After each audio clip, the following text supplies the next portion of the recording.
up, everybody? And thank you again for joining another episode of the Matter.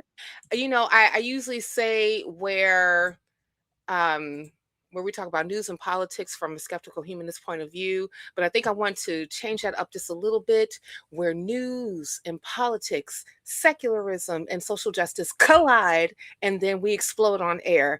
I am your host, Cynthia McDonald, and I am so pleased to be here today on Super Bowl Sunday. And for all of you that have actually joined this conversation, even in the midst of a whole episode, whole concert and performance of the anticipated Bad Bunny concert.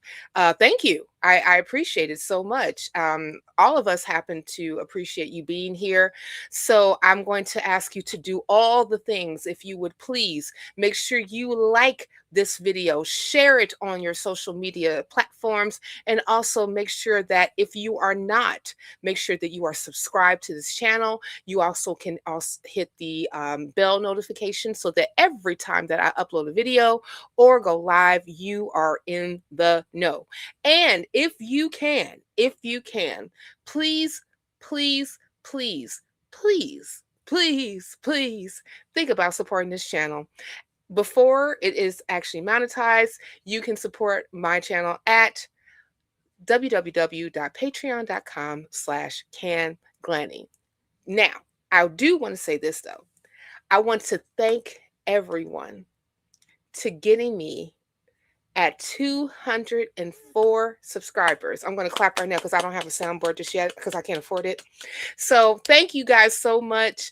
I appreciate it. My channel has only been up since September of 2025 rather.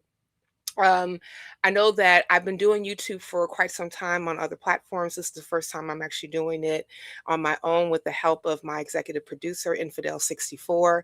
And we really do appreciate everybody who has liked, who's commented, who's viewed, who's subscribed, all those great things. And for that, chef's kiss. Thank you guys so much for doing that.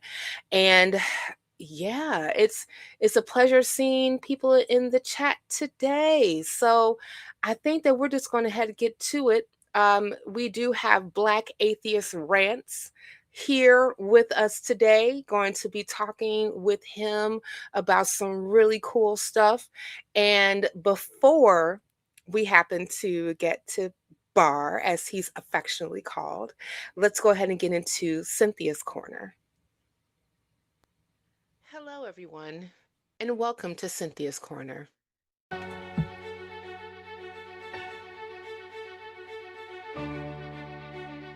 I recently came across a post in which Nicki Minaj, a rapper from Trinidad, said this on X. They are flying in, Democrats are, immigrants to vote because they reneged on all the promises they made to African Americans and can no longer get the African American vote by default. Lesai. I just said she is from Trinidad. She is not a citizen, so by default, she cannot vote. Let's get something straight right from the beginning. Talking about immigration and its impacts is not off limits. It's not hateful to ask questions about jobs, wages, or resources. Those are real concerns people have. But if we're going to have this conversation in the Black community, it has to be rooted in facts, not fear, and definitely not political manipulation. Because the loudest narrative out here is that immigrants are somehow the reason Black Americans are struggling economically. And that story falls apart the second you look at the data. Major economic research, including work reviewed by the National Academies of Sciences, shows that immigration has little to no overall impact on long-term employment levels of U.S.-born workers, including Black workers. Yes, in very narrow, low-wage sectors, there can be competition. But even studies that found small negative effects concluded immigration explains only a fraction of employment challenges for low-skilled workers. A fraction, not the root cause. Now compare that to the racial wealth gap. The typical Black family has roughly 15 cents of wealth for every dollar held by the typical white family. That gap didn't come from recent immigration. That gap comes from centuries of slavery, Jim Crow, redlining, exclusion from New Deal programs, discrimination in lending, and unequal access to home ownership. The primary way American families build wealth. Speaking of housing, today, the Black home ownership rate is nearly 30 percentage points lower than white home ownership. That gap traces directly back to federal housing policy that literally drew red lines around Black neighborhoods and labeled them too risky for loans.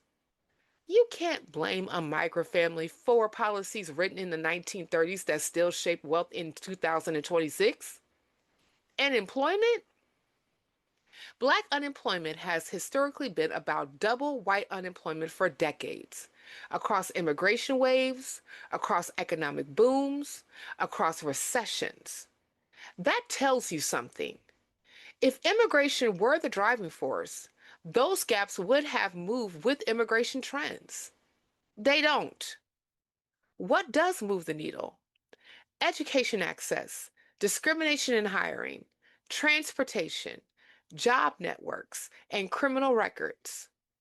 Which brings us to a piece people love to ignore when they talk about jobs: the war on drugs and mass incarceration.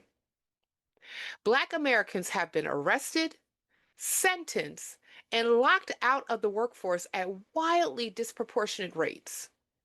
A criminal record can shut doors before a resume gets even read. That's not immigration. That's policy. So when immigration gets blamed for economic struggle, what we're really seeing is a distraction from structural causes. It's easier to point at newcomers than to confront these systems that have underfunded Black communities for generations. And let me say something else that might make folks uncomfortable, but it needs to be said. There's a small but loud group of Black MAGA voices who lean hard into anti-immigrant rhetoric. They repeat talking points about illegals taking jobs and border chaos, like they're auditioning for approval from people who have never once prioritized Black economic justice. That's not fearless truth-telling. That's political positioning. Because you can't claim to defend Black workers while backing movements that fight unions, opposes raising wages, cut social programs, resist voting right protections, and block investments in public education and housing. That contradiction is a dog whistle. Immigration becomes the safe way to talk about race and scarcity without even naming the policies that actually hurt Black communities. Let's be honest. Some of this is about proximity to power, not protection for Black people. It's easier to blame migrants than to challenge corporate greed, wage suppression, and disinvestment. Easier to echo talking points than to demand structural change. But history is clear. Whenever Black folks get pulled into narratives that target another marginalized group, we don't gain protections. We get used as cover. We become the "see, even they agree," whilst the same policies roll forward that still harm us. And here's the truth people don't want to say out loud. Immigrants are not the reason Black communities lack resources. Disinvestment is. School funding tied to property taxes is. Healthcare deserts are. Food deserts are. Environmental racism is. Mass incarceration is. Wage stagnation is. Delay of reparations for the descendants of Black slaves in America definitely is. You can have more people in a country and still have prosperity if these systems invest in its people. The problem isn't that too many people are trying to survive.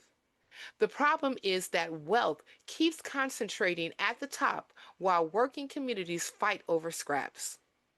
So yes, Let's talk about immigration, but let's talk about it honestly. Immigration is not why Black wealth is a fraction of white wealth. Immigration is not why Black home ownership was sabotaged for generations. Immigration is not why Black unemployment stays high across decades. Immigration is not why prisons are filled with Black bodies at disproportionate rates. Immigration is not why the federal government has not paid its debt to Black Americans who built the wealth and infrastructure of this nation. The outcomes come from policy choices, American policy choices. If we really want justice for Black Americans, we don't get there by scapegoating other struggling people. We get there by demanding investment, fair wages, housing access, criminal justice reform, education equity, reparations, and other economic and social policies that serve working people instead of corporations. Facts over fear, truth over talking points, and liberation over political theater.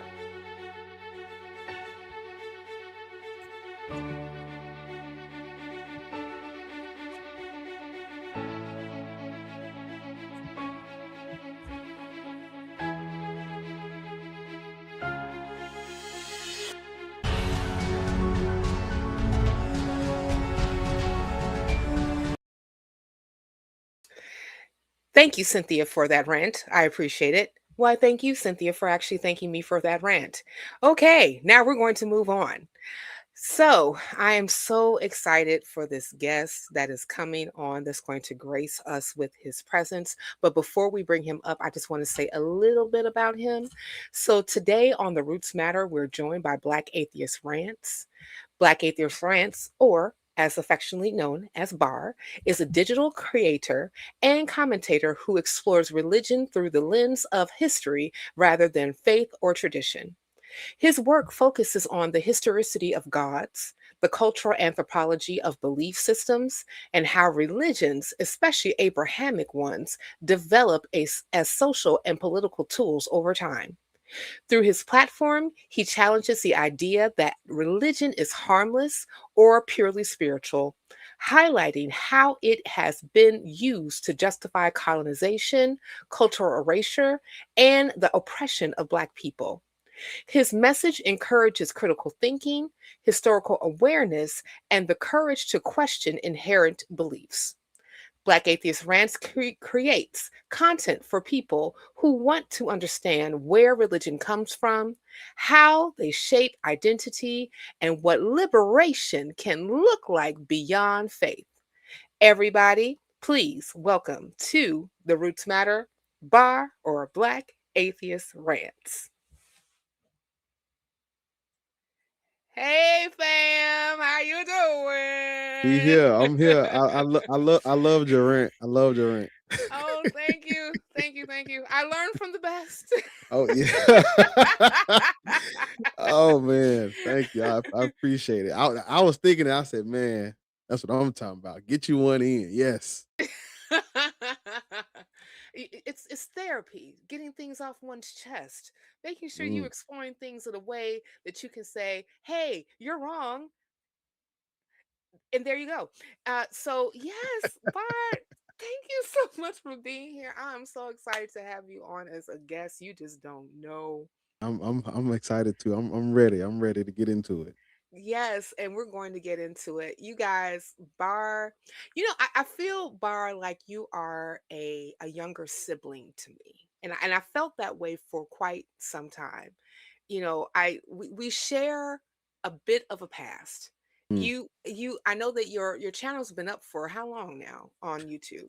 Uh, I want to say 5. It's been 5 years. It's been Yeah. 5 years. Yeah. About 5 years now, Mhm. and I know that, like, I used to jump into your chats, and sometimes on the stream, like when you around the first time that you actually started going live. I Mm. I remember your rap battles that you used to have with Oz. Uh, oh yeah, those the good days. That was the good days of Black Atheism. No, no, those was fat. And then, but But the cool thing about it is that they turned into a whole like list of like, um raps that you actually did, Yeah. and you put them up on SoundCloud, Mhm. which I got the link down below. So if you all want to check out Bar getting busy on the microphone, check 1 2 3. Yes, yes. And he got that southern drawl with it too. I'm Make trying to sure you tell you. check that out. So, they don't know nothing about that, Bar. They don't Hey, know go nothing hey, about go that. get that. You heard it here. Go get that. Get that. Get that right. As you used to say, and I'm pretty sure that you would continue to say it, come get this work. Come get this man. I gotta start back saying my little phrase, man. But yeah, yeah, get this work, man. Yes, yes. Everybody who actually comes onto your platform, especially like I've been privy to listen to some of your lives in between working. Shh, don't tell nobody. Um when you are really, giving that work to theists who come Mm, on with some very interesting, I would say, claims when it yeah. comes to their belief. And I know that we're going to get into all that, but before we get into that conversation, I want to get into your background, if that's okay with you. That's okay. So where did you grow up? Role what role rather did Mm. religion play in your household and community? Before I start, I just want to say we was like a quick change away from us having the same shirt on. Like I I, literally had that. I literally had that one on. what? What the Jesus got clout I literally listen to me. Listen to me. I wore it to the grocery store. Uh-huh. And one of the people they was like, they wanted to read the shirt and they finished reading it. And then they looked at me and I just bust out laughing. I just walked out. But I changed that. I changed to the Black Non-Believer OG logo, but we literally were like a split decision away from having the same shirt. So Oh man, when that I would have been. saw it, I was like, dang it. Man, listen, I should Yeah. have been sending vibes wearing the Jesus Cloud shirt. Quick story, I wore it to my mother's church. Mm, And it wasn't during the service. They were doing like a pancake breakfast thingy, and my mom mm, was like, "Hey, could you please take me to this?" And I was like, "Sure." And so I had on this Jesus Cloud shirt. And so I was sitting in there and I was eating grits because why not? yeah. And one of the ladies was looking at me. She's like, "What did your shirt say?" And so I turned to her and I was like, "It says that Jesus was thrown under the bus so that God could get clout." And she was like, "Uh." Yeah, that's kind of the same thing that happened to me. And I Yeah, just walked out before he could like whatever, I don't know.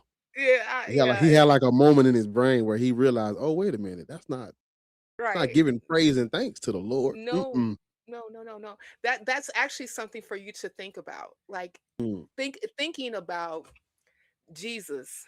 If we go back, Shundake, you remember that one? Amen. Hey, yeah, Sunday. yeah, yeah, yeah, yeah, yeah, yeah. Jesus being in the Garden of Gethsemane, Mm, praying to the Lord Himself and His Father and the Holy Spirit all into one. But mm, whatever, the semantics. As he is crying tears and sweating blood, according to some theologians. mm, And he is asking, pleading with himself that, Lord, be it this bitter cup be taken away from me, but not my will, but thy will be done. He's asking himself if he should allow himself to be sacrificed unto himself to save people only if they accept him as their personal Lord and Savior and believe in him. mm. It's it's an interesting tale to say Yeah. it, to say the least. But but back to my question. Yeah.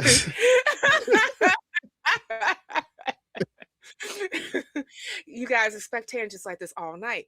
But Yes. yeah, but back to my question about like, Okay.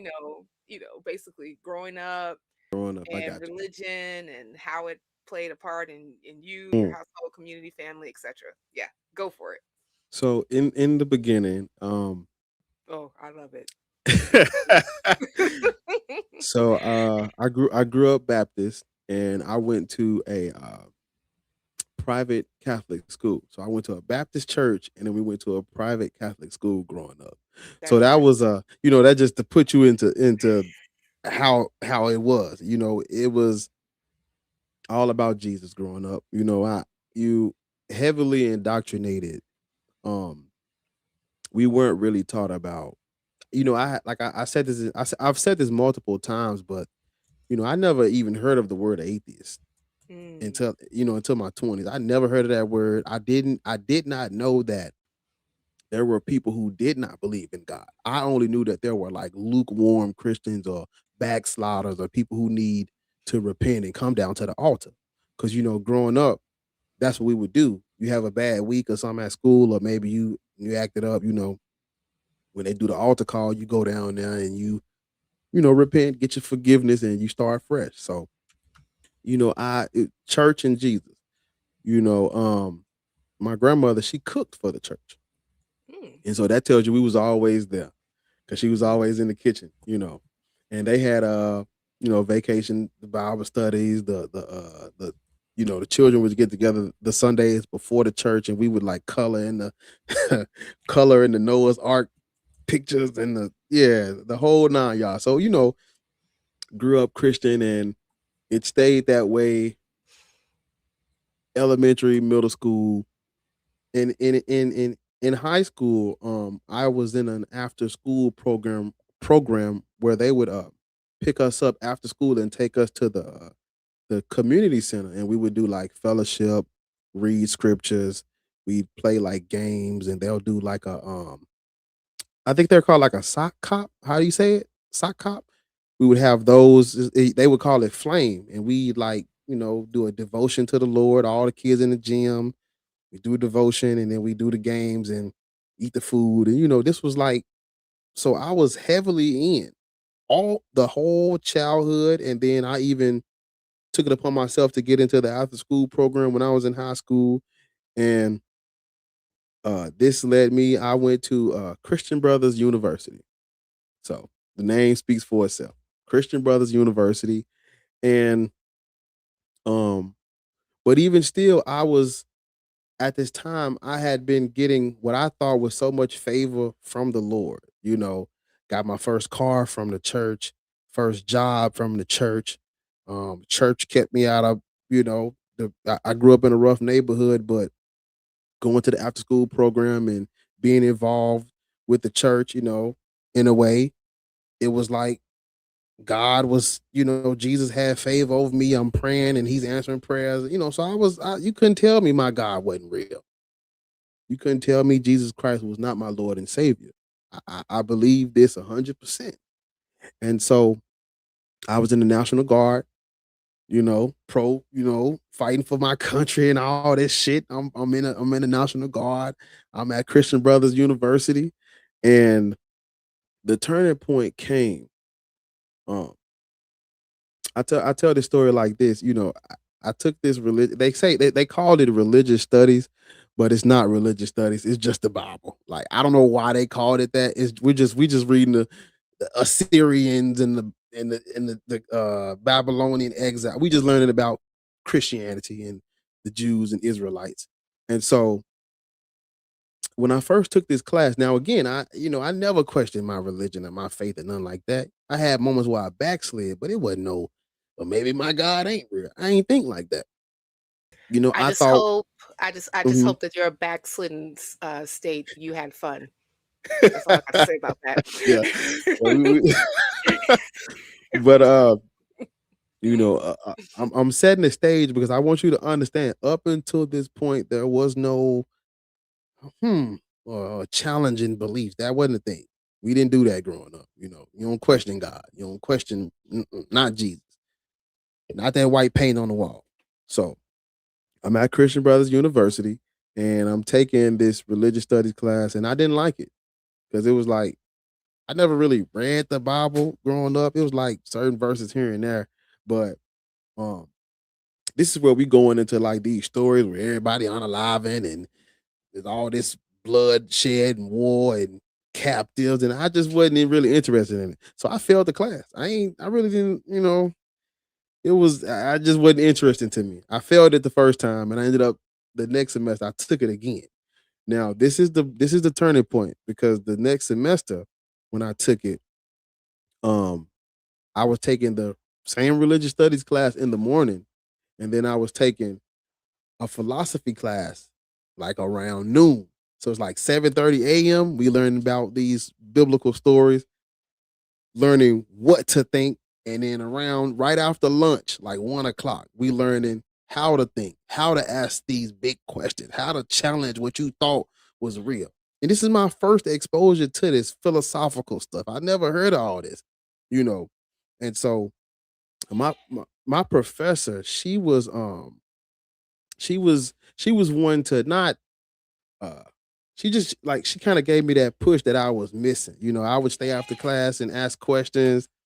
I would just pick up brain a little bit and see, because this is my first exposure to like philosophy and things like that. Never heard of it. And so um she introduced me to this guy, Frederick Nietzsche, and he was like, God is dead. I had never heard nothing like this before. And even though I don't really agree with, Frederick Nietzsche, this was just the first exposure to that phrase, God is dead and humans killed him. And so when I started looking into, um I was like, I started looking into it. I'm like, wait a minute, there's people that don't believe in God. There's people who saying we killed God. There's people who challenge this stuff. I never heard of this. So I go back to class the next day. I'm picking her brain and asking questions. And the whole time she's smiling ear to ear, because I think she saw the light bulb turn on a little bit, and she would send me home and give me something else to look into. I look into that and come back, and we stay out the class, and it's like the dominoes was starting to fall, and everything started clicking.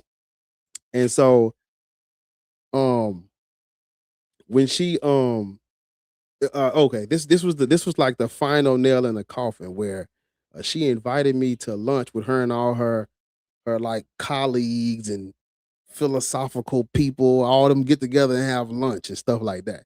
And so I sat at that table with them, and I'm just bouncing ideas. So you don't believe in God? It's like, well, ain't no evidence of God. I'm like, now mind you, it's like two black people at the table. It's me and it's one of the professors, but everybody else like, different races, white, stuff like that. So I'm like this little black kid from the hood with my little suit on. And I'm just looking up like, man, I'm so you don't believe in God either? And they was like, well, ain't no evidence, black. And I'm like, how could you say that? What? And so fast forward a little bit of just, man, that conversation at that table, it kind of, that was like the red button. Like, okay, I need to seriously look into this stuff. And I went on YouTube, and for the first time I typed in atheist.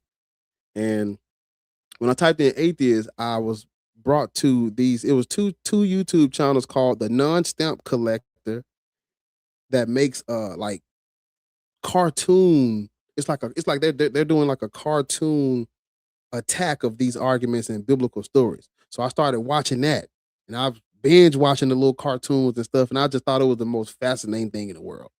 And then fast forward a little bit more, I stumbled across the atheist experience. And this is where you see, you know, big name. At the time, I didn't know who these people were, but looking back, these were like heavy hitters that know all this stuff, and they're taking calls, and the people that are calling in are me asking questions that I was asking or I was thinking about. And I'm like listening to these answers, and I'm like, well, let me go check what they just said on Google and see if I can find a book. And it it was over.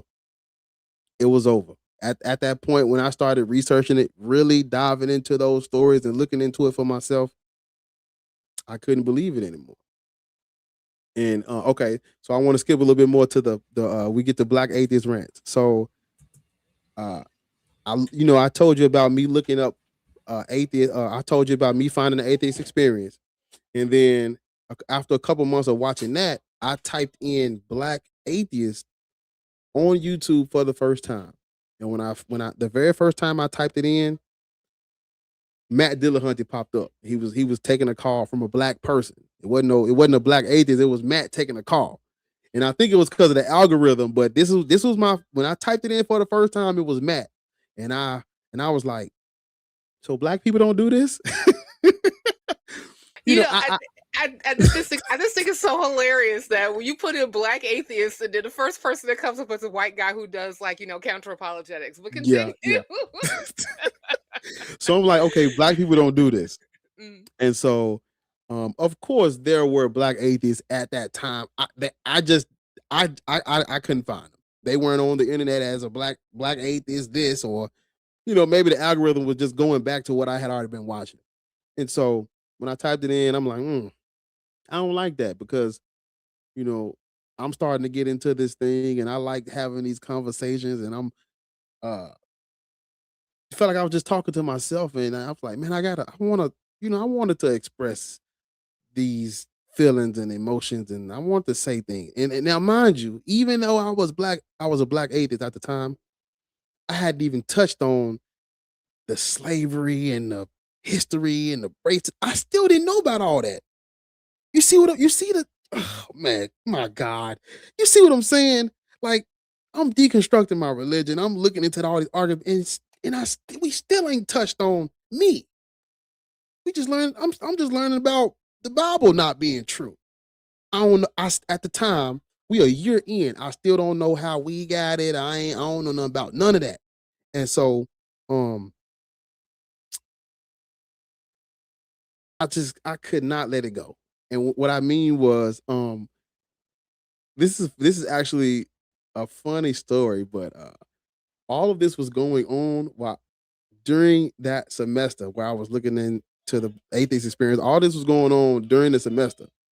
So in the philosophy class at the end of the year, she had a project where at the end you made a video about, something that was brought to your attention or something you learned or just like a video project. And the video I made, this is actually one of the very first black atheist videos where I recorded myself in the car having a conversation with myself. Like, I would take the jacket off and record this side and then get in the passenger seat and record it this way. And it was a conversation between a person that believes in God and a person that doesn't. And so remember, I was at Christian Brothers University, and my professor played this video on the big screen in front of everybody. And when the video was over, I was smiling. I got like a couple clouds, but majority of the classroom was really shocked that just played on the screen like that. Listen, I'm smiling. The professor smiling. We done traumatized all these Catholics in it. Oh man, we done traumatized all these little white people. We done traumatized all little white kids. But I think Oh my God. this was the segue into Black Atheist Rants, all of this together, because I want to go back a little, like 10 seconds ago when I said I was deconstructing and unlearning, but I wasn't learning history. Still didn't know about the black people part, slavery, the colonial. I still hadn't touched on it yet. And so it got to the point where I said, okay, when you go on YouTube and you type in Black Atheist, I want my face to pop up somewhere, a video, the page. I want my face to pop up. And so that's where the name comes from. Because when you type it in, Black Atheist, I want my face to pop up. I want to be there.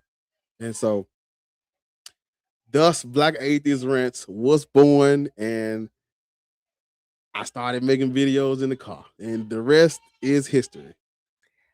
Jeez, that is a journey. I would have paid money to be a fly on the wall in your Oh, you should have been classroom. there. Oh my god, you should have been there. Oh, it's PWI. See? Right, It's yeah. PWI. I went to a Them PWI. white I went kids. to two PWI, so I Them can white kids. imagine. They were like, you can do this. Right. Wait, I can see now. Oh, Did he know this is a Christian school? oh my! You should the look on my professor's face. She didn't think I didn't tell her what I was doing. I surprised her too, but when she saw it, she just ear to ear. I'm talking about wide as all outside. She was so happy. She was so happy for me. I think that any teacher, and I taught for a little bit in my life, and I think that any teacher who encounters their students actually absorbing a lesson and being able to show that they understand is like one of the greatest, most euphoric feelings that one can actually have. You know, and as much as like I could even imagine, like when I was, uh, one moment, yes, darling. I just want the cowboy blanket. Oh, you just want the cowboy blanket? It's right there, darling. Pardon me, people. I must parent. You got it? Okay, very good. All right. Are you going to take it with you? No, it's so big and heavy. Oh, okay. Won't you ask one of your aunties to help you carry it? Okay, you can come in and you can take the blanket. No, I was asking your auntie. I was asking your auntie to help you. Just follow your auntie, darling.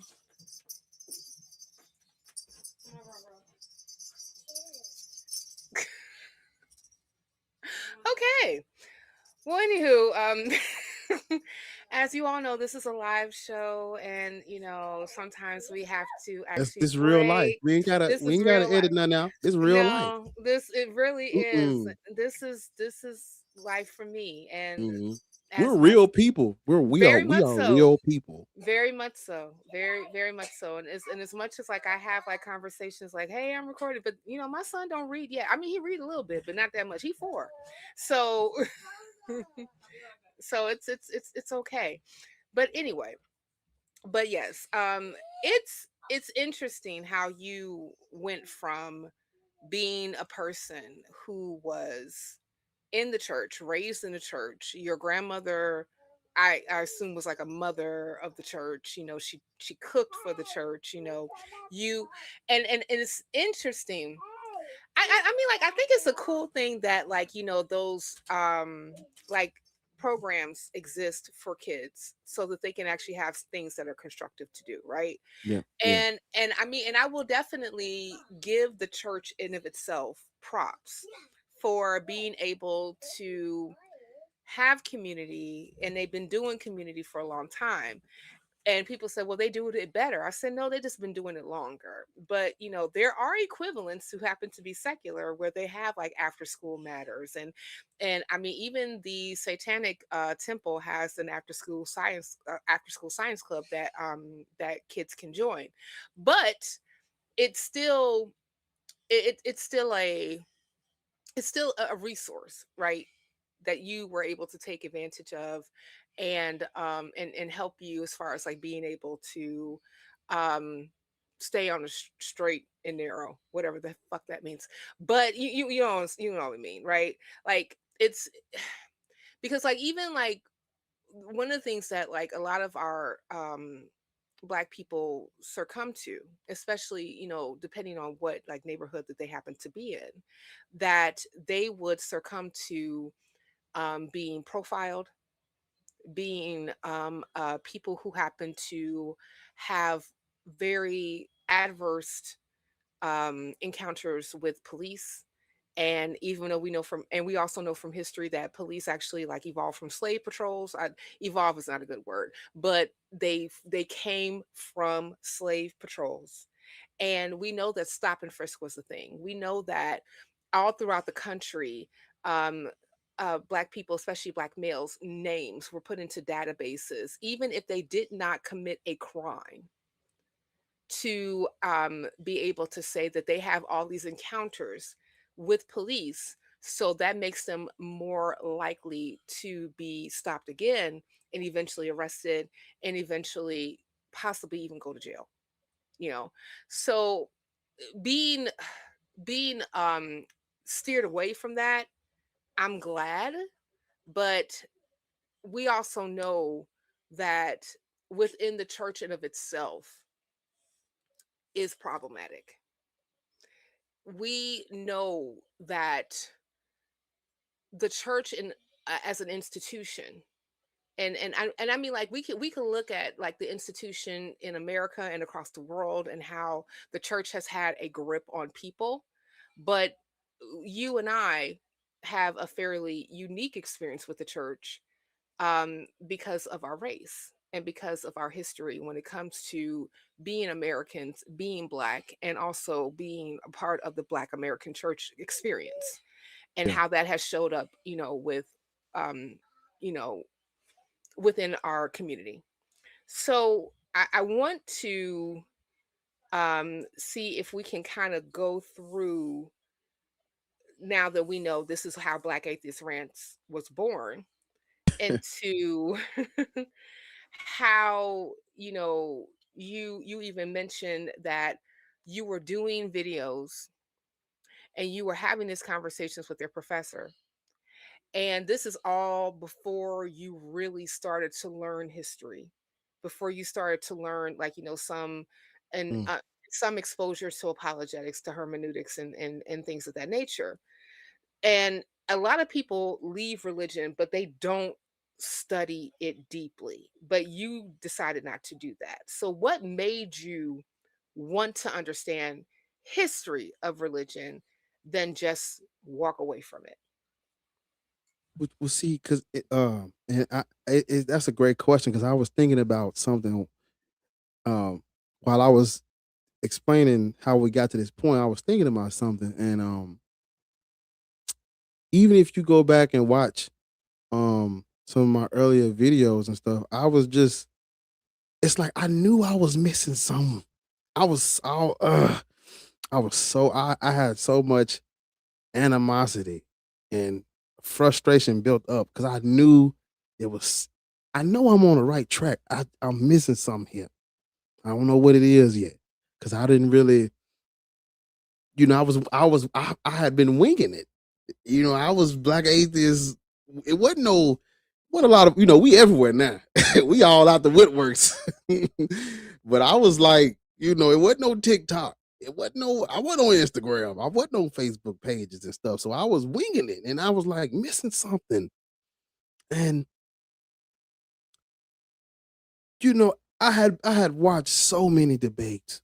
I had watched so many debates where they would get up there and premise one and opening and closing and ontological, teleological, cosmological. I'm like, something ain't right. I couldn't put my finger on it, but I said something ain't right here.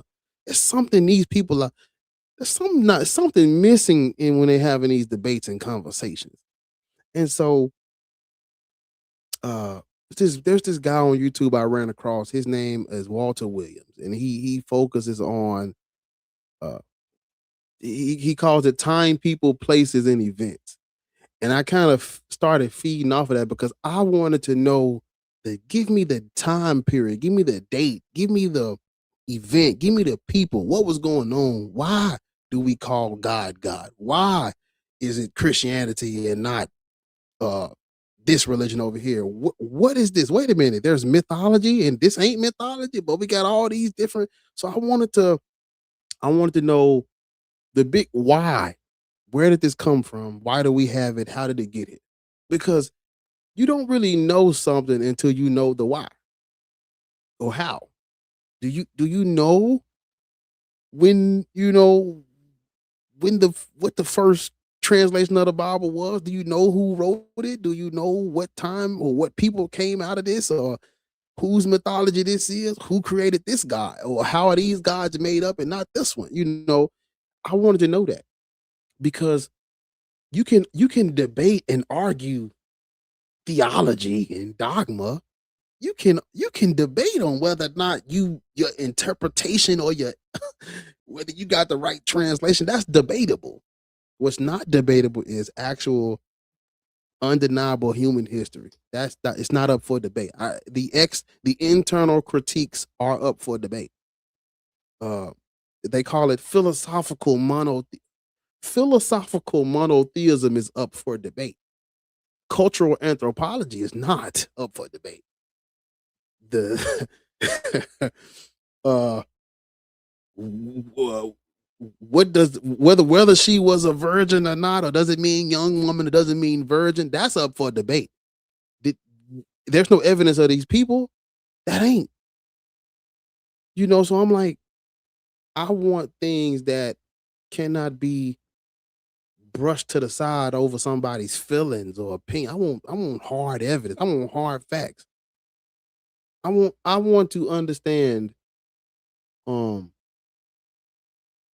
because if we don't know human history, we don't know nothing. You cannot address it if you don't know how the history of it. That's the most important thing. All that feel bro and feel me bro and the transcendental argument, that's a waste of our time and energy. Because like we said before the show started, who is God? What is God? Why? Yeah. When I whew, it's the rant. This what we is what we do. But Rant on, fam, rant on. I'm gonna let you do it. I whew, as hey, I listen am as here. I am You trying to got me tell fired my up when son. you did it. I'm No, like, I'm trying to. you good, fam. That's why you here. Like, look, listen. This is what we yabba dabba do. Do your thing, dizzle. Continue. Yeah. And so I tell people this all the time. Gods are men. God ain't energy. God ain't love. God ain't this intelligent mind. God ain't anything you worship. No, gods are men, and they always have been. And the only reason why, and see, this is the perfect example of why we need to understand history. What I'm about to say, this next 30 seconds. The word God was originally used plurally to invoke a Norse pagan pantheon of deities called the Aesir. Odin, Thor, Freya, Tyr, Heimdall, Loki. This was a plural word used to invoke these deities. And the only reason why the definition of that word has changed, the only reason why the definition of that word has changed is because when you look at the 4th through the 10th century, when the Europeans took Christianity to those Germanic people, they didn't well, we want to convert you. We want to take advantage of you, but we not gonna use Yahweh and El. We gonna use your words that you use for your deities. We gonna take that and we're gonna repurpose it for ours. So when you're saying God, you're really talking about us, the big G. That's the only reason why the definition of that word has changed. And if you don't know that history, oh my God, just listen to me. If you don't know that history, you'd say things like, "Oh, I'm agnostic about the existence of God." But listen to me. The only reason why you're agnostic is because you have adopted a white supremacist colonized definition of the word. The word is plural, used to invoke Odin. There's no reason to be agnostic about Odin. But because you don't know history, you think God is this one true power source controlling everything. Historically incorrect. Mm, Yeah, mm, mm. yeah, yes, if you want to invoke the word of Odin, make sure you contact his son Thor and Yeah. get Mew Mew on the line as well in order for you to call down lightning. It it is, it's funny. Like, I know that we were talking a little bit earlier about Mhm. um the history of like a lot of this stuff, and I agree with you that a lot of times when you were looking at these different arguments, like the ontological argument, the cosmological argument, is there really a teapot circling the earth, and all the turtles that are on the way down, never gets you to, does God exist, right? Mm, And I understand that, like, if you get like the rudiments of philosophy, and you know how to put together a decent syllogism, then the syllogism in of itself, your goal is to utilize the premise to make it true. But at the end mm, of the mm, day, mm. at the end of the day, the the syllogism will fall apart, because the existence of God, let alone what he has done, is not the way that we actually would know if he exists. It's empirical evidence. Yeah. And if you don't have empirical evidence to support said deity, then all of these arguments that people will come up with, especially apologists, are vapid, you know. And and I and I don't necessarily like to completely engage in using, like, philosophical tangents to, get to the point where I'm saying that what you're saying is true or not, is factual or not, because that does not, in my opinion, really, move the conversation forward to saying that if this is a thing or if this is not a thing. So I want you to talk about this whole realization that you have gathered because of your learning, and your study, and your, please stop moving that bell, I told you I was recording, that sent you to say, okay, now I'm ready to have conversations with theists concerning the, is it proper, is it a good thing for Black people to be involved with Abrahamic religions. That's why I put, like, in the I put in, like, part of the title, Abraham and Black I folks, saw right? that. I saw that. I Yeah. like it. I like that. I mean, because basically, like, like, when you are having conversations with people, you don't just say Christianity, you say Islam, you say Judaism. I mean, like, Mhm. even though I know that you don't necessarily talk a lot about that, but I mean, but that's implied. Yeah. And you do say, and you say Black Hebrew Israelite. Yep. And I know that I can recount a couple of unpleasant encounters with Black Hebrew Israelites, Yeah. but I don't talk to them every day on purpose. So so I'm wanting to know, like, okay, discovery has happened. Your eyes are like, I have knowledge, right? And now we're opening up the stage in order to have these conversations. So, what really motivated you to say, these are the people that I need to talk to, these Black folk that happen to be part of these religions, and let them know that, hey, your religion is not necessarily the goalpost that we should be going for? So it took me, because I've been doing YouTube since right when COVID hit. It took me 5 years to get to the point of being able to have these conversations. And so I'm trying to expedite everybody else. I don't want nobody to sit through this. Like I'm trying to get as much as the truth out as possible, as fast as possible, to as many people as possible, because it's crunch time.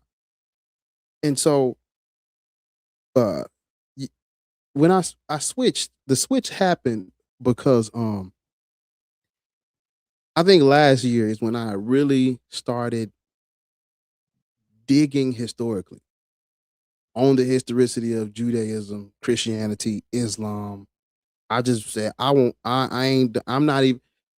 I don't even read the the the the uh the religious literature. I don't read that.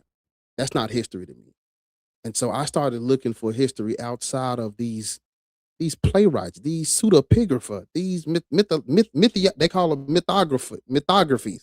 I stopped looking for history. I started looking for history outside of the Bible and the Quran and the Torah. And during my studies, I started noticing how um these black people got Islam from the Arabs. Black people got Christianity from the Europeans. The only reason why black people think that they're Israelites is because they're resonating with curses and prophecies as a result of their oppression. And so this is where the history led me to. And I'm like, wait a minute. I see people attacking Christianity, but they're all doing internal critiques of Adam and Eve stories and where was God? Why don't God help kids with cancer? We know the answer to that. Gods are not real. So I'm like, it's time. It's enough for that. We gotta stop with the internal critique of religion because it allows us to platform theology in a way where it might be. What if it's true? Could it be true? No, it's not. So that conversation is. I just got tired of hearing it, and I'm like, we need to shift to um what I felt like was a more important conversation. Black people.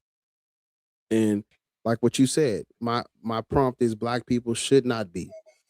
It's a suggestion based on an informed decision. If you are pro-black, if you give a fuck about who you are and where you come from, if you care about your people, and you you want to see our advancement, you got to put these religions on, burn them at the stake. They got to go. And so if you resonate with everything I just said, black people should not be Christian. They Yeah, shouldn't be based no. on his not based on no feelings, not Mhm. based on no theology, not based on the Lord telling me, based on the historical facts of how we got the religion and how it has been used. We should not practice any of them. Yeah, I agree. I mean, like, it's interesting how you talk about like Islam came from Arabs, Yes. and we know through history that Islam specifically was um, given to Africans through the sub-Saharan slave trade, Yes. and then we get to Christianity in of itself, and we know through history that was there Coptic Christians that existed in East Africa? Eh. Oh, the Ethiopians. Oh my Yeah, God. yeah. They loved. The That is. Ethiopians. Yeah, they love. Yeah, but Ethiopia is not the entirety of the freaking continent. But And and in Ethiopia, and even if I granted you that, Ethiopia is not the area where the majority of Africans were taken from the land and then moved over through the transatlantic slave trade. It just was not. Okay. So that to me a moot. The people who came through the Middle Passage mm, were not Christian.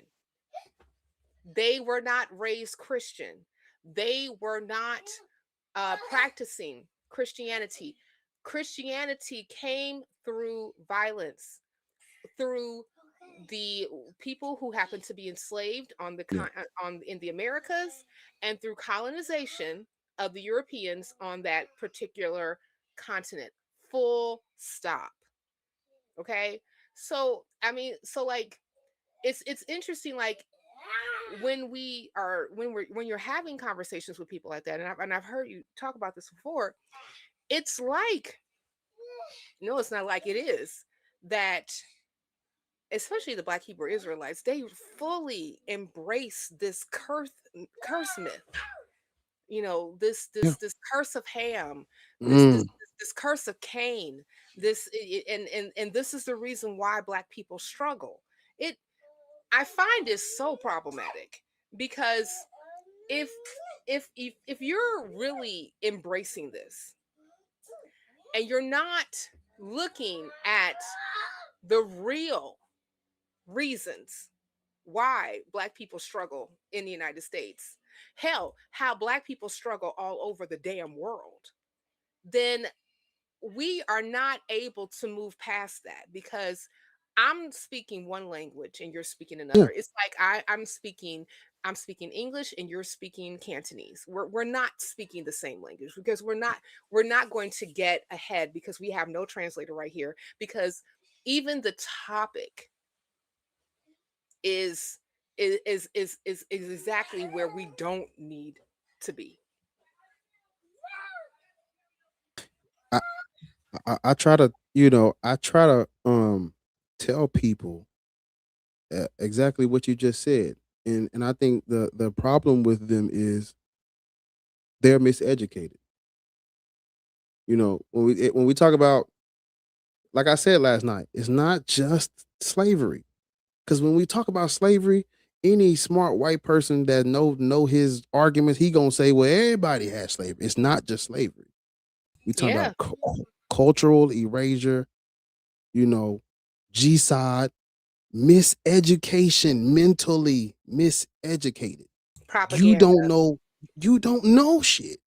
Yeah, You don't know shit and you don't want to learn shit. That's we talking about people who have been colonized and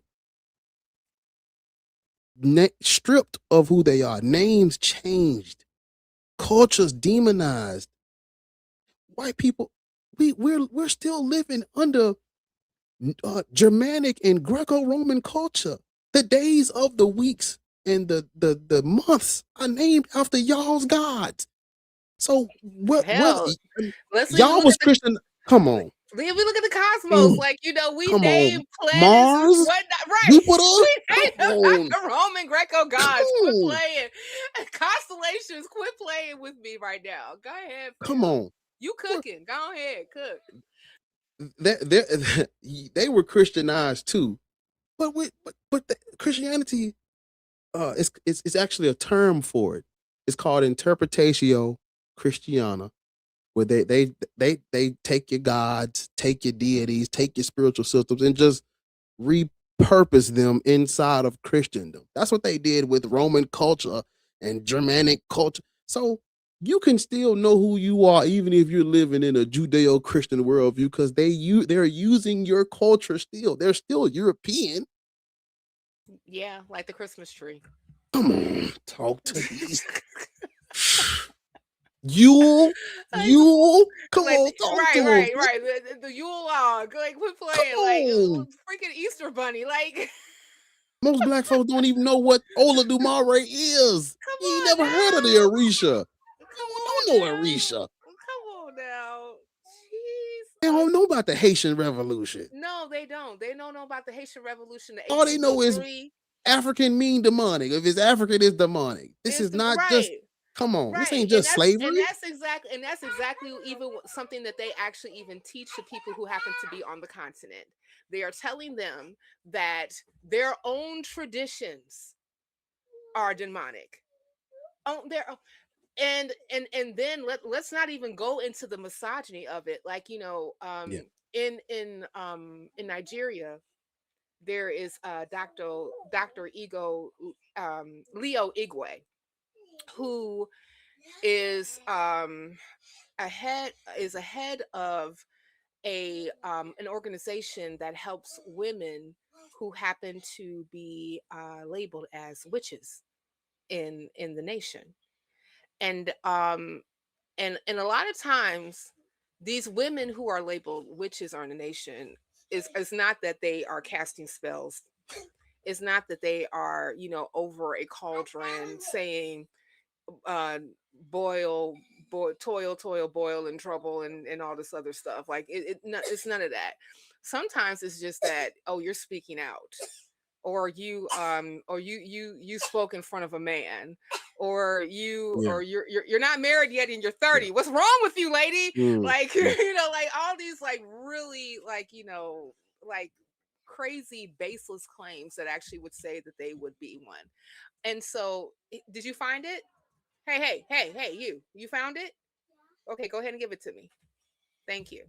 So, so like the thing about it is that part of the whole the concerning of, witchcraft or what have you, and and even like some of the practices that come of it, came from ancestral worship in of itself. You know, being being a people who are tied to the land, who give credence and also recognition to the people that came before them, and trying to honor them in a way that makes sense to them. But because Europeans came over with Christianity, with their missionaries and their guns, they said your belief system is demonic and don't do it anymore. And they have embraced that. And I understand that there's all types of different nuances that go with the embracing of the belief system that came from, European nations and culture. But that does not negate that it's still a thing, and it's still something that exists, and it's still something that interrupts the the cultural development of of nations, because they have been infiltrated by white supremacy, by imperialism, and by colonization that has basically traumatized the people and indoctrinated them into a belief system that was not theirs in the first place. mm, mm, mm. I tell people all the time with a straight face, this is the white man's religion. Hello. It is. It is. Point blank, period. It's it. Yeah. You know,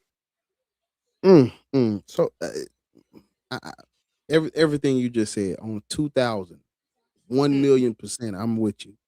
See?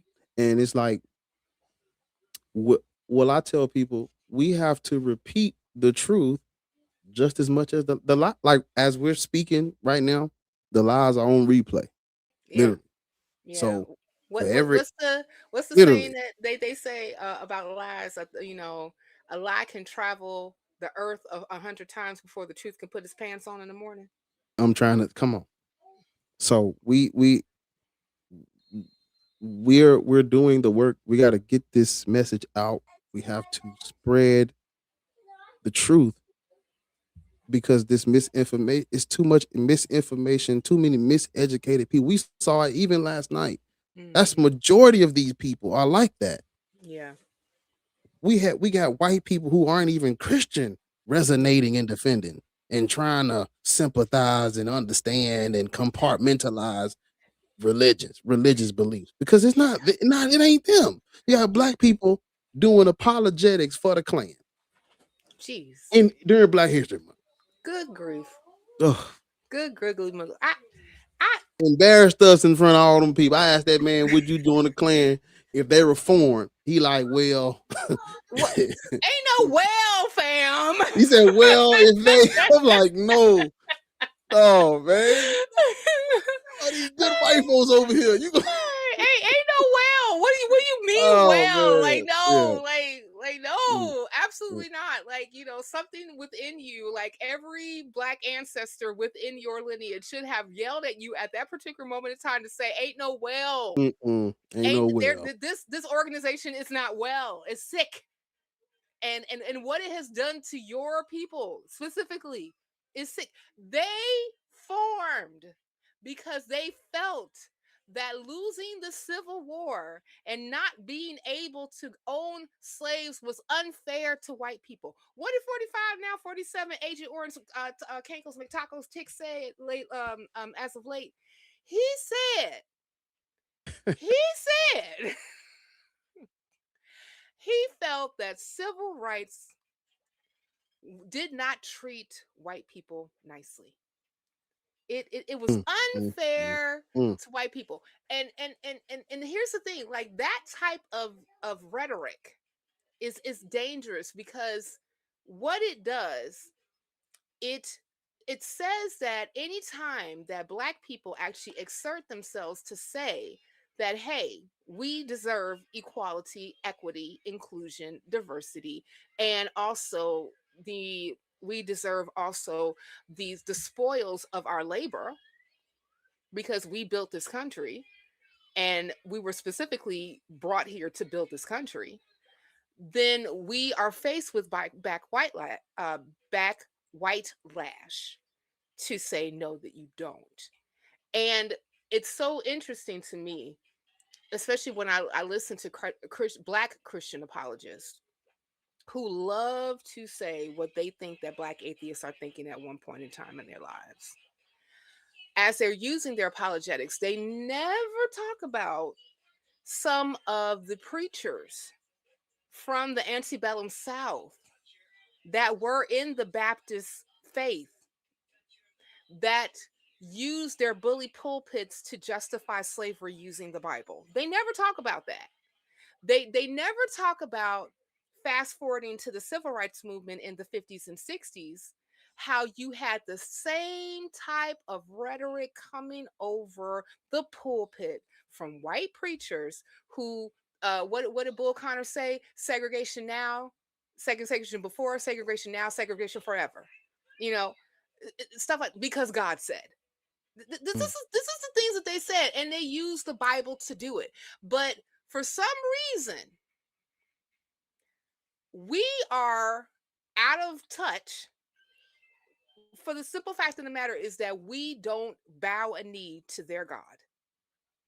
Because I have to ask the question, just like Janet asked years ago back in 1986, what have you done for us lately?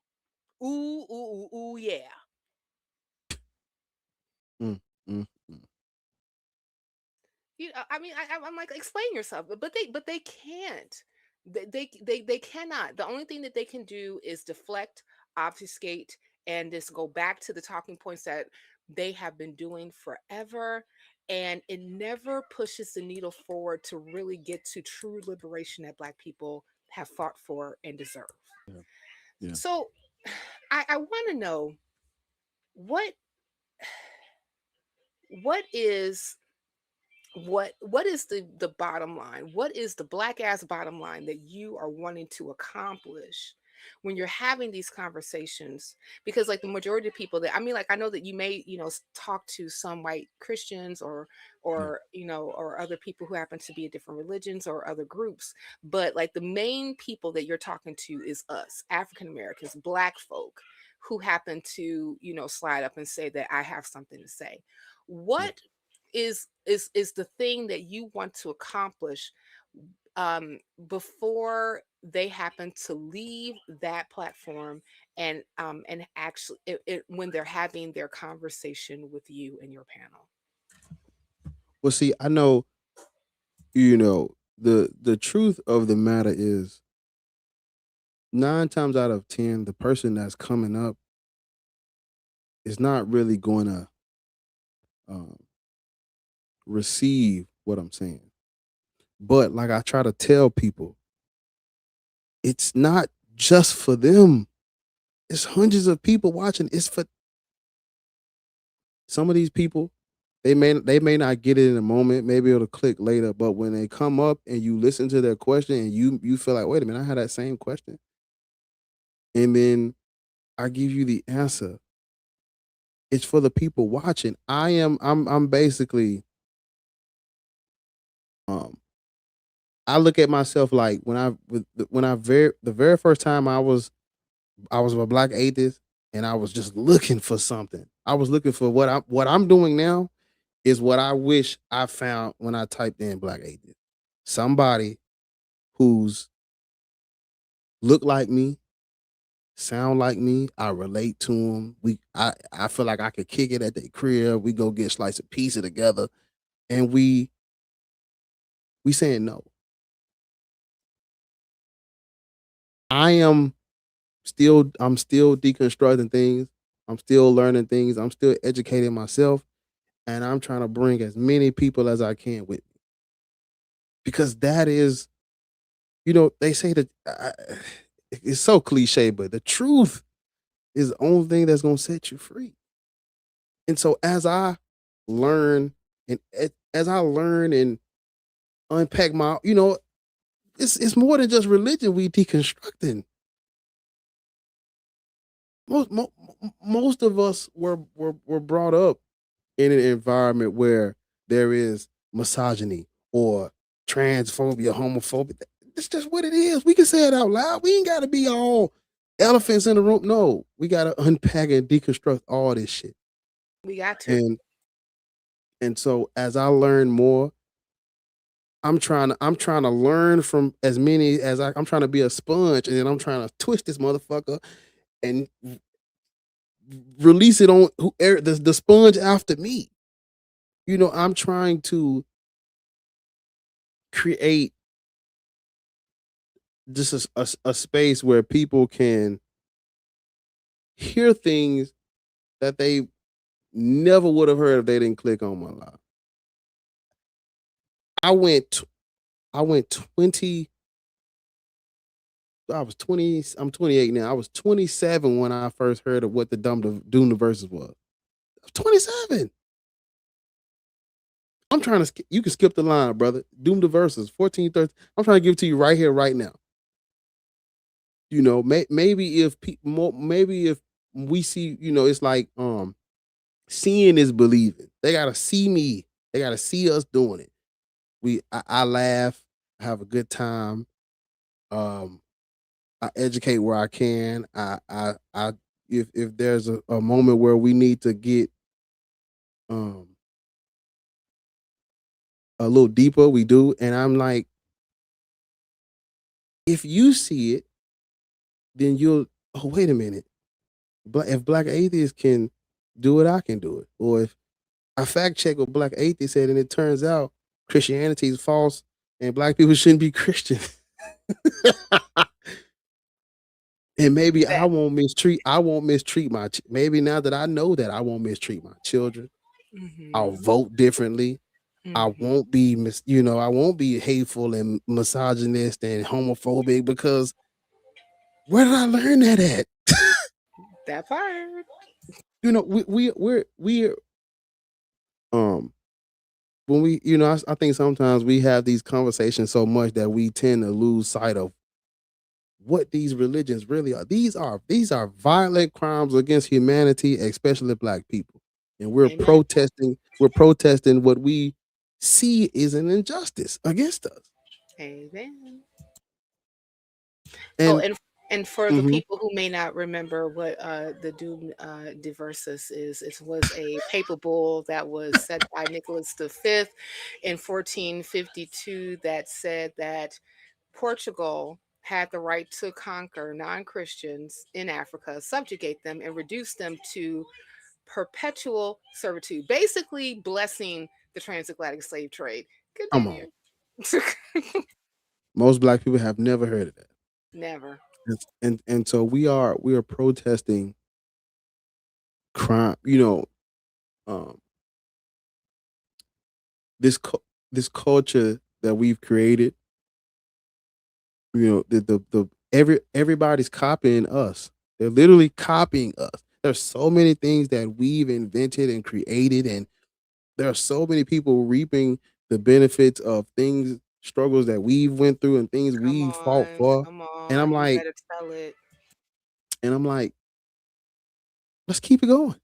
Christianity Yeah. gotta be, we have to protest all of the injustices that came with colonialism and subjugation and these racial hierarchies and white supremacy. You gotta protest it all. It all has to come down. Gotta come down. Yes. Agreed. And Absolutely. just to send us off, I think the final nail in the coffin is when you understand that Islam is colonial law for the Arabs. Christianity is the colonial, it's colonial law for the European. Now it's intertwined with their racism and supremacy. It's intertwined. You can't separate it. And the only people that will try to are slaves, colonized, Yeah. miseducated. Yeah. We gotta try to save as many as we can. Talk about it, fam. That's what Mm. I'm talking about. You Woo. know, I think we had non-church Pull this mic tonight. down. You know it's hot in here. That mic is hot right now. Woo. Oh yeah, they We hot. gonna do It's hot. collection right now, y'all. The doors of the church, the non-church, are now open. Is there one? And please make sure that you drop a donation. Donations, as what's Papa, Prince of Pan Africanism. He loves to say donations every time he get on the gram and whatnot. No, but no, yeah, you did the thing, and I knew you were going to do what you were going to do, and that's why I was like, I need Bar on the Roots Matter as soon as possible, especially during the month of Black History when we are commemorating and celebrating Black Americans, Black people Mm, that have contributed, who have been integral in basically not only this nation but the world. And um and and knowing that as much as we give credence and also recognition to those who have came before us, we have people who are here and right now who are young like yourself. My God, I remember 28. Woo, I remember 28. That was a long time ago, fam. Okay. mm, Long time ago. But it warms my heart to know that we have you in the community that has taken this mantle and taking this charge and ran with it and really doing what needs to be done to have these conversations, to bring awareness and to speak to people in your generation to say, yo, what you think that is wrong. And history is actually out there for you to learn. You just have to accept the process of learning it. So I really appreciate you so much for gracing us with your presence, talking to us, spending a little time here. I am full. My cup runneth over. I'm so glad. You just don't know. I'm really happy that you're here. I'm so happy that you're here. So, Bart, before you go, um, tell the people where they can find you, how they can follow you, and basically, this is your opportunity to shill as much as you like. mm. I just want to close by saying, fuck that Super Bowl. This was, yeah, I'm f that Super Bowl. Yeah, buddy. I know it's okay. Fuck that Super Bowl. Fuck that My Super Bowl. Bears didn't make it, so I don't give a fuck. We were so but close. So fuck Super Bowl. Shit. but that Super Bowl. My team didn't make it either. see, I'm a Buccaneers fan. see. Well, there you But go. So yeah. I just closed by saying, right when you think, well, maybe ain't nobody listening, or maybe am I doing something that's really important? Right when you start thinking like that, you get that email or that DM or that message. Like, boy, man, I appreciate you, man. I thank you for doing your thing, and you get those messages like that, or just even hearing what you just said, it's like just even just one person say something like that, it really means a lot to me. Because I'm like, I try to tell people we need our flowers while we here. I ain't waiting till you die. I'm a thank you and praise you and give you your deserved credit now. And so I appreciate it. I really do. And everybody, you can find me at Black Atheist Rants uh, on YouTube, TikTok, Instagram, Facebook page, wherever you get your media, wherever you're consuming media, I'm on that platform as Black Atheist Rants. And so come over there and support me because I'm gonna have Cynthia over on the channel. She gonna come over there and we're gonna kick our same shit over there and we're gonna and it's gonna keep happening. And we're gonna keep doing this and keep doing this and keep doing this. And platforms are gonna grow. More people are gonna come out the woodworks. More minds are gonna change. More people are gonna wake up. This is and it's gonna be worth it. I'm telling you.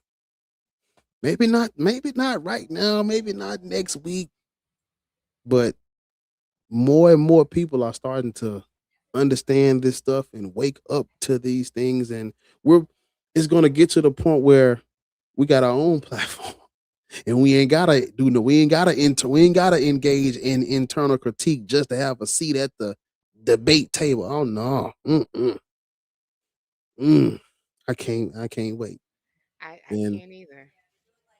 I can't I, wait I to I see I what we do. appreciate y'all for supporting Cynthia. I appreciate y'all for supporting me and Black atheists, Black skeptics, Black humanists, Black non-believers. Shout out Black non-believers, Black non-believers. I Yes, appreciate shout y'all. out Black non-believers. I Yes, appreciate y'all for sir.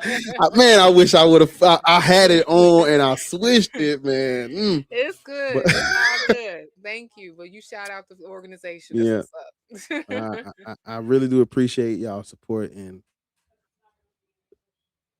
I'm just it's an honor for people like it's an honor to be asked to be on. Like, come be on Minds, and come over here and talk to them. I'm like, people like this matters. Yeah. I was so excited. I've been excited since the first email. I'm happy. I'm Yeah. happy to be here. I really do appreciate you asking me to come over here. I, and I'm glad that you accepted because like I was like, "Dang, I got to get Bar on this Yeah. show, even It's, when like even when I was like in the process of getting it together, like mm, you were definitely like I Bar must come on, he has to come please, on. yes, I'm yes. going to wait here you go people. I must speak it into existence. I will manifest.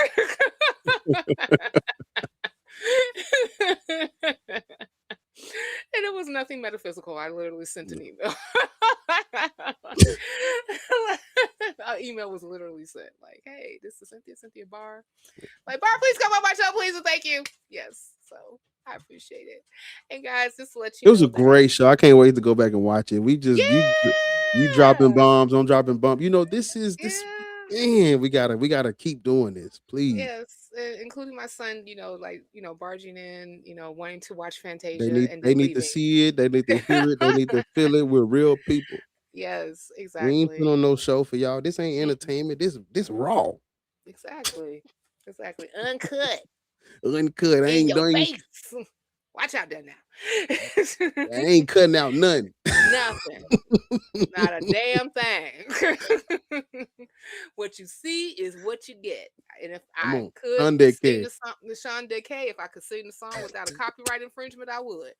Y'all, listen. Bars links are in the description, the show notes below. Make sure that you are following him everywhere. Make sure that you are supporting him on his channels. Make sure you are watching him on the Clock app, all that stuff. And thank you guys, everybody who happened to participate, speaking in the chat. I appreciate that. Thank you all for actually joining us. Mm. If you all want to watch Bad Bunny, y'all can see him later. It's not like that particular performance is not going to show up on YouTube later. It will. So, and like I said, Buccaneers didn't make it for Bar.